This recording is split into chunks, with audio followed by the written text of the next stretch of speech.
আসি, আপনাদেরকে লজ্জা দেওয়ার জন্য বলছি না, ছোট করার জন্য বলছি না। আমরা যারা আসি এখানে, আমি মনে হয় গুটি কয়েকজন ইতেকাফ করছি। আর সবাই ইতেকাফ করছি কি?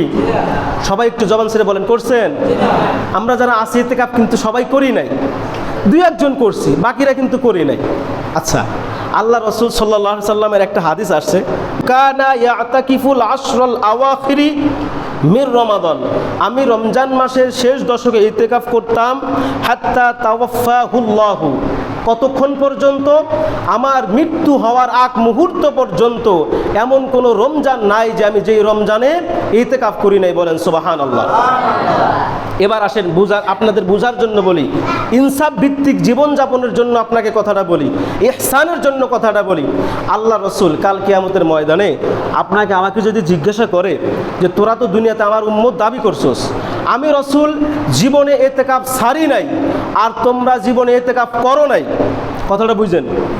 আল্লাহ রসুল আপনাকে আমাকে যদি প্রশ্ন করে যে আমি জীবনে ইতেকাফ ছাড়ি নাই, তোমরা ইতেকাফ করো নাই, বুকে হাত দিয়ে বলেন সেদিন কি জবাব দিবেন?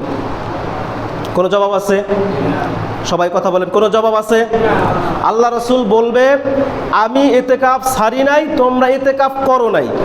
এই একটা প্রশ্ন যদি কেউ আল্লাহ রসুল করে, আমার মনে হয় না আল্লাহ রসুলের কোনো উম্মত আমরা সেদিন জবাব দিতে পারবো। তো এইরকম একটা নিয়ত যদি থাকে, চিন্তা যদি থাকে, আমার মনে হয় যে ওই বুড়া বেটারে না দিয়া যে আমরা যারা জুয়ান আছি, আমরা মনে হয় তারাই বসলে ভালো হয়। দুনিয়া তো সবসময় দুনিয়ার পিছনে পড়ে থাকি, বাদ দেন না 10 দিনের জন্য দুনিয়া, বাদ দিয়ে বসে যান।